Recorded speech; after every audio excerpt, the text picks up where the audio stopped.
प्रदेश में अब अधिकारियों की मनमर्जी नहीं चलेगी।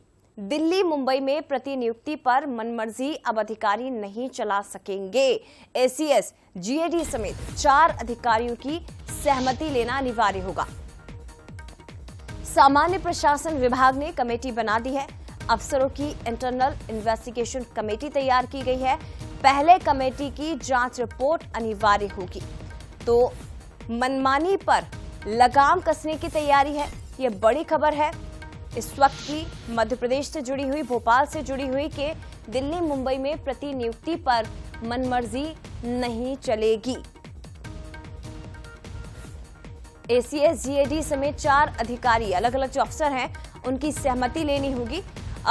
इसके पीछे क्या वजह हो सकती है, ये जरा समझने की कोशिश करते हैं। हमारे साथ एग्जीक्यूटिव एडिटर मनोज सैनी जी इस वक्त लाइव जुड़ गए हैं। मनोज जी, अधिकारियों की मनमानी पर लगाम लगाने की तैयारी, क्या कुछ और जानकारी इस संबंध में?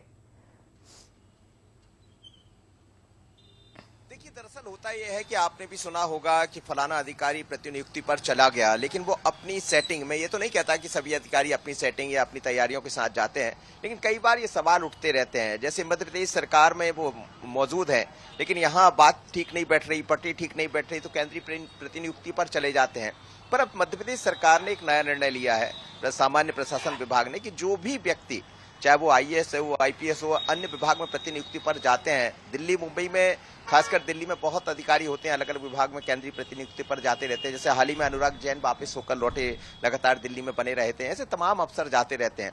तो अब उनको बाकायदा जो 4 लोगों की कमेटी होगी, जिसमें सामान्य प्रशासन विभाग होगा, जीएडी होगा, संबंधित विभाग का सचिव होगा, उससे परमिशन लेना होगा। उनको एक बाकायदा, जिसको कहते हैं कि पहले एनओसी जिसे कहा जाता, वो लेना होगा, उसके बाद प्रतिनियुक्ति पर जा पाएंगे। सरकार ये भी देखेगी कि मध्य प्रदेश में उस अफसर की जरूरत है और केंद्रीय प्रतिनियुक्ति पर जाने से मध्य प्रदेश का नुकसान हो जाएगा, और इसीलिए एक कमेटी बनाई गई। तो अपने आप में जो मनमर्जी चला करती थी कि जिसके जहां जुगाड़ पानी हो जाए, उस हिसाब से वहां प्रतिनियुक्ति पर जाया करते थे। तो अब ऐसा नहीं होगा, बाकायदा कमेटी इसको तय करेगी। कमेटी के पास पहले नाम जाएगा, फिर वो समझेगी कि उसकी जरूरत मध्य प्रदेश में है या केंद्रीय प्रतिनियुक्ति पर है, उसके बाद उसको नियुक्त किया जाएगा या पहुंचाया जाएगा।